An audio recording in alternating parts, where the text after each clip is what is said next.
प्रश्न है, कुंडलिनी कैसे जगाएं?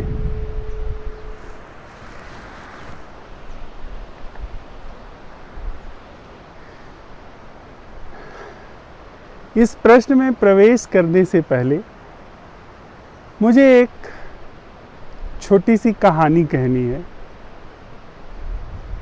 वह कुछ ऐसी है,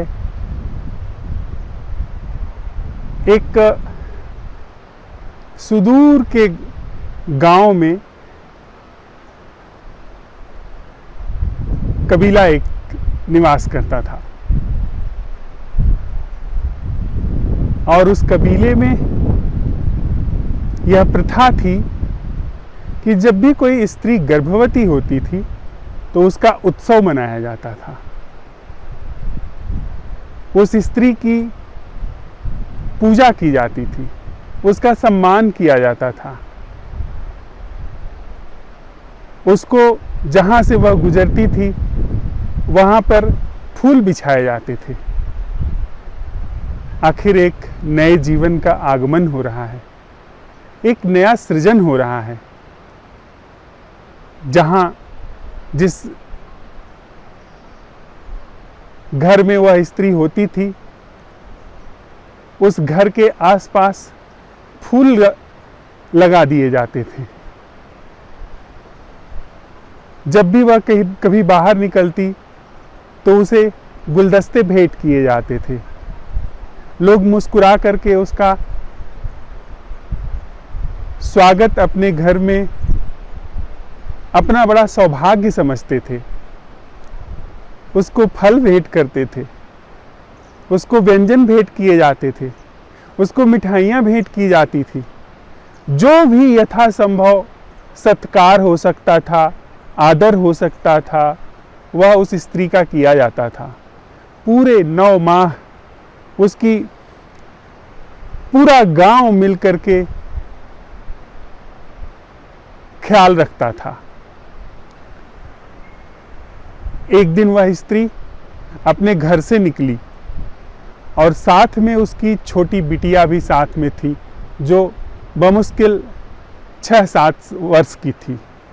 उसने देखा कि उसकी माँ जिधर से गुजरती है लोग उसके ऊपर फूल फेंकते हैं, जिस द्वार से गुजरती है उस द्वार से उसको फलों का, मिठाइयों का उपहार मिलता है। वह तो आश्चर्यचकित रह गई छोटी बच्ची कि आखिर माँ को इतने उपहार क्यों मिल रहे हैं, उसको इतना ध्यान क्यों रखा जा रहा है। वह जब अपनी माँ के साथ घर वापस लौटी तो उसने अपनी माँ से पूछा कि माँ, आखिर ऐसा क्या है कि आज तुम जब गांव में निकली थी तो तुम्हारा इतना सत्कार हो रहा था, तुम्हें तरह तरह की भेंटें मिल रही थी। अब वह माँ उसे क्या जवाब देती। उस छोटी बच्ची की इस उत्सुकता पर कि कल तक इस माँ को कोई पूछता न था, पर आज कुछ ही दिन बाद जब यह निकली है तो इसको चारों तरफ से सम्मान मिल रहा है।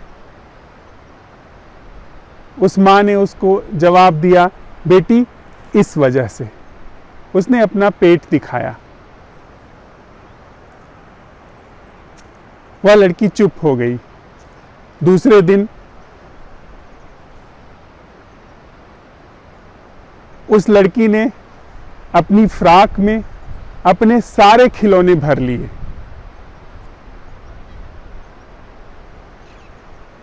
अपनी पुरानी फ्रॉक फटी हुई उसको भी ठूस लिया और गांव की सड़क पर निकल पड़ी कि उसे भी अपने इस फूले हुए पेट के लिए पुरस्कार मिलेगा, उपहार मिलेगा, मिठाइयाँ मिलेंगी, फूल मिलेंगे, फल मिलेंगे। इस अपेक्षा में वह निकल गई। लोगों की तरफ वह देखती जाती थी, पर उसे देख करके कोई उसको महत्व नहीं देता था, कोई उसको भाव नहीं देता था। उसने बार बार लोगों के बीच में खड़े होकर के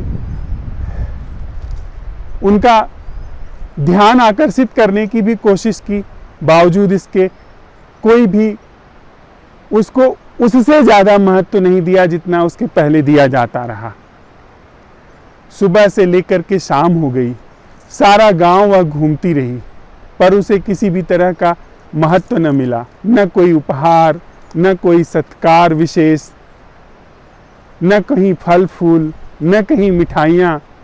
उसे कहीं कुछ भी उपहार नहीं मिला। जैसे रोज़ वह खेलने जाती थी, जैसे रोज़ उसको जितना ध्यान दिया जाता था उतना ही उस दिन भी मिलता रहा, बल्कि किसी ने झिड़क भी दिया कि तुम यह क्या कर रही हो।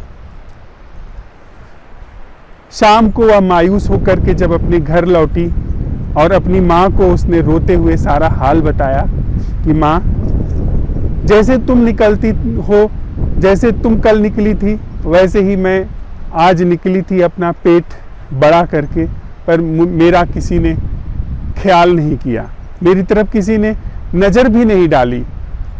आखिर मुझ में क्या ऐसी कमी है जो मुझे लोग मिठाइयाँ और फल नहीं दिए और तुम्हें देते हैं? मेरा भी तो पेट वैसा ही बड़ा है जैसे तुम्हारा पेट बड़ा है। उसकी माँ हंस पड़ी और जैसे वह हंसी थी वैसे ही हम आप भी हंस रहे हैं इस प्रश्न पर।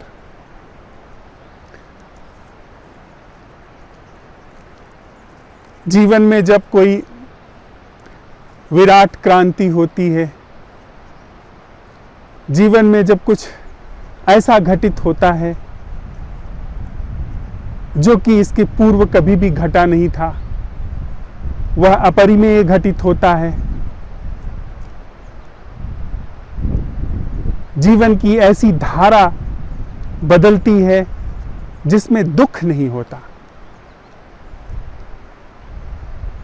जीवन ऐसे ढंग में प्रवेश करता है जिसमें भय नहीं होता, जिसमें संबंध अपने अभावों की तरफ नहीं जाते हैं, जिसमें संबंध का कभी अभाव ही नहीं होता है।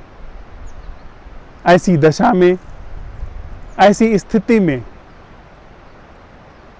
कुछ चीजें लक्षण के रूप में आती हैं,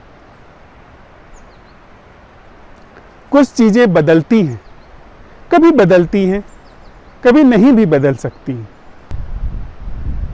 लेकिन इस परिवर्तन को दिखने का, दिखाने का आग्रह क्यों है? क्या यह आग्रह वैसा नहीं है जैसे उस छोटी बच्ची का था? वह परिपक्वता को उपलब्ध हुए बिना, वह गर्भधारण की सारी प्रक्रिया में उतरे बिना, उसको समझे बिना, उसको जाने बिना, उसका जो ऐश्वर्य है उसको धारण करना चाहती थी। और वह ऐश्वर्य कुछ ऐसा है जो कभी उतरता है, कभी नहीं भी उतर सकता है।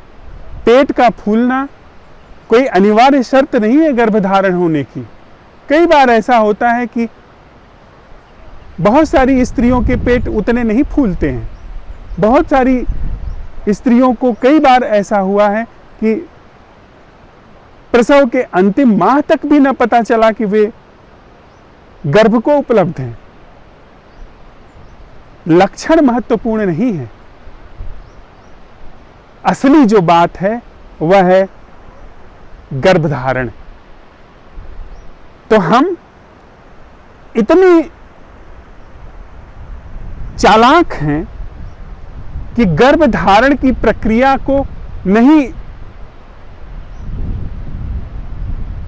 उतारना चाहते, उसमें प्रवेश नहीं करना चाहते। वह जो शरीर के परिपक्व होने की, वह जो गर्भधारण की प्रक्रिया है, वह जो प्रश्न है कि वह जीवन क्या है जो मैं से मुक्त है, वह जीवन क्या है जो समय से न्यारा है, उसमें हम प्रवेश नहीं करना चाहते हैं। उसके लिए हम उद्योग नहीं करना चाहते हैं, उसके लिए हम अपने को अर्पित नहीं करना चाहते हैं। हम सीधे उस प्रक्रिया के बाद क्या लक्षण घटित होते हैं जीवन में, उसको ढक लेना, उससे खुद को ढक लेना चाहते हैं। यह प्रवंचना नहीं तो और क्या है, यह पाखंड नहीं तो और क्या है। क्यों कुंडलनी जगाना चाहते हैं हम, क्यों ऊर्जा को मूलाधार से सहस्त्रार तक हम पहुंचाना चाहते हैं। या क्या ऐसा नहीं है जैसे वह छोटी बच्ची अपने फ्राक में खिलौने ठूस करके, पुरानी फ्राक ठूस करके पेट को बड़ा दिखा रही थी? क्या यह उल्टी प्रक्रिया नहीं है? कुंडलनी या ऐसी चीजें हो ना हो, वही उससे कोई फर्क नहीं पड़ता, लेकिन चारों तरफ इसका प्रचार है कि कुंडलनी जगनी चाहिए। कुंडलनी जगना बहुत बड़ा कोई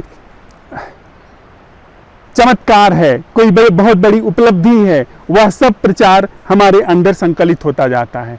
और बाजार है, बाजार में जब आप मांग करते हैं, कोई आपको आपूर्ति देने के लिए खड़ा हो जाता है। ऐसे गुरु हैं जो कुंडलनियां जगा रहे हैं, जो मूलाधार से ऊर्जा सहस्त्रार तक पहुंचा रहे हैं। क्यों पहुंचा रहे हो? क्या बिगाड़ा है कुंडलिनी में? और कुंडलिनी से कि ऐसी कोई गतिविधि आपने अगर कर ली, क्या हासिल होने वाला है? उसी मैं को यह हासिल होगा, उसी मैं को जिससे सारा दुख खड़ा हुआ है कि कुंडलनी जैसी चीजें या क ख ग जैसी चीजें, शक्तिपात जैसी चीजें, तृतीय नेत्र जागरण जैसी चीजें वगैरह वगैरह जगह में लेती हैं। वह दुख क्या है? जिस दुख से भाग करके ऐसी चीजों में हम आश्रय ढूंढते हैं, ऐसे फलसफों में हम आगे बढ़ना चाहते हैं, ऐसे फलसफों को अपने जीवन में उतारना चाहते हैं, तो बजाय हम अपने दुख का सम्यक रूप से परीक्षण करें, उसका अन्वेषण करें, उसको समझें, उसके प्रति जागरूक हों और उसका अवसान हो, उसमें प्रवेश करने की बजाय हम उसके लक्षण से अपने को सजा लेना चाहते हैं, कुंडलिनी से सजा लेना चाहते हैं। और जब भी आप कोई चीज प्रक्षेपित करते हैं, वह चीज आपके जीवन में घटित होनी शुरू हो जाती है।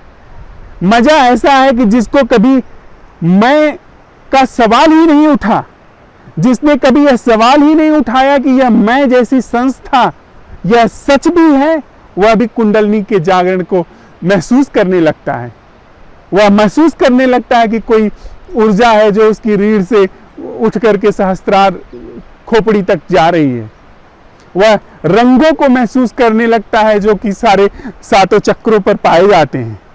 यह सब कोरी बकवास है, यह सब कोरा झूठ है, यह झूठा प्रचार है, यह ठगी की नीतियां हैं। ऐसा कुछ भी नहीं होता, ऐसा कहीं नहीं होता। और अगर ऐसा होता भी है तो वह लक्षण मात्र है किसी गहरी चीज का। जब गर्भ होता है तो गर्भ महत्वपूर्ण है, अंदर का वह सृजन महत्वपूर्ण है, न कि उसका वह लक्षण की पेट का फूल जाना।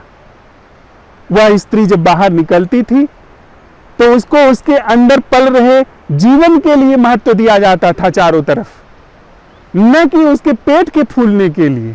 लेकिन उसने बच्ची को बस समझाने के लिए ऐसा कह दिया कि यह इसके लिए है, इस फूले पेट के लिए है। वह उसका इशारा उसके फूले पेट से समझी, न कि उसके भीतर पल रहे जीवन से समझी। और वही चीज हमारी दशा है। हम गजब के लोग हैं। हम इस सवाल में धधकना नहीं चाहते, क्योंकि यह सवाल हमारी सारी मूढ़ताओं को सोख लेता है। यह सवाल हमारे भीतर पल रहे सारे प्रमाद को जलाना शुरू कर देता है, दग्ध करना शुरू कर देता है। हमारी सारी आशाओं, महत्वाकांक्षाओं पर भयंकर रूप से या प्रचंड रूप से वहां पर दाह शुरू हो जाता है, वहां उसका अंत शुरू हो जाता है। हम अपने को मिटाना नहीं चाहते हैं, लेकिन हम यह चाहते हैं कि जो मिटने के बाद जो प्रसाद उतरता है वह हम थोप लें, वह हम छोप लें, और सारी दुनिया जाने, हम खुद भी जाने कि हम किसी महती उपलब्धि को पहुंच चुके हैं। जब तक यह मैं है, तब तक आप कुंडलिनी जैसी आपके लिए चीजें सरासर झूठ है। और कहीं आपने इसमें बहुत जोर दिया और ऐसा कुछ कर लिए तो यह आपके मैं के लिए एक और कारागृह निर्मित हो जाएगा। जैसे कि आपके पास एक बड़ा सा पद है, आपके तिजोरी में बहुत बड़ा रुपयों का संग्रह है, सोने चांदी है, वैसे ही आप कुंडलिनी जगाने वाले भी हैं। आपकी कुंडलिनी जगी हुई है, यह एक और सिगुफा आपके तथाकथित समृद्धि में जुड़ जाएगा। तो हमने साथ साथ चलते हुए इस झूठी प्रक्रिया का, जिसे कुंडलिनी कहते हैं, जो जब तक मैं है तब तक कभी भी नहीं समझी जा सकती, और जहां मैं का अवसान होता है सहज रूप से कुछ चीजें घटती हैं, जिसमें शायद यह कुंडलिनी भी है। लेकिन मैं कुंडलिनी की पैरोकारिता नहीं कर रहा हूं कि आप कुंडलिनी जगाएं। मैं सिर्फ ये कह रहा हूं कि वह प्रश्न, वह मैं जो हमारे दैनंदिन जीवन में, हमारे जीवन में तांडव करता है, जिसके इर्द गिर्द हमारा जीवन बुना हुआ है, जो हमारे सोते जागते उठते बैठते सारे दुखों का और तथाकथित सारे सुखों का कारक है, उसमें यह मैं समझा जाए, इस मैं का परीक्षण हो। और जब भली भांति इस मैं का परीक्षण होता है तो जीवन में एक क्रांति घटित होती है, जीवन एक क्रांति को उपलब्ध होता है। और वह जो क्रांति है उसका शरीर अनुगमन करता है। जहां मैं नहीं होता है, जहां अहंकार नहीं होता है, वहां पर अहंकार शून्य व्यवस्था के अनुरूप शरीर अपनी संरचना निर्मित करता है। उसमें एक हो सकता है कुंडलिनी भी हो, लेकिन कुंडलिनी सीधे अगर आप जगाने जाते हैं तो यह एक पाशविक क्रिया है, यह एक पैशाचिक क्रिया है, यह एक राक्षसी क्रिया है। इसमें अगर सीधे कोई जाना चाहता है तो वह ऐसा कुछ कर रहा है जैसे बैलगाड़ी के आगे गाड़ी को बांध दो और पीछे बैल को, और गाड़ी आगे चले बैल पीछे चले, तो जो हाल उस गाड़ी का होगा, जो हाल उस बैलगाड़ी का होगा, वही हाल हमारा होगा। जीवन और खाई खड्डों में जाएगा। तो बेहतर यह है, यदि मैं कह सकूं, यदि निवेदन कर सकूं साथ साथ चलते हुए, तो बजाय कुंडलिनी, तृतीय नेत्र या ऐसी चमत्कारिक शक्तियों में अपने जीवन को व्यर्थ करने के बजाय, जो हमारा निपट वास्तविक दैनंदिन जीवन है, जो मैं के इर्द गिर्द बुना है, उसमें हम सवाल उठाएं कि वह जीवन क्या है जो मैं से मुक्त है। और जब जीवन मैं से मुक्त है, यह सारी चीजें प्रसाद के रूप में आनी हो तो आए, ना आनी हो तो ना आए। वहां पर कोई मैं है ही नहीं जो इसका दंभ भरे या इसका विलाप करे।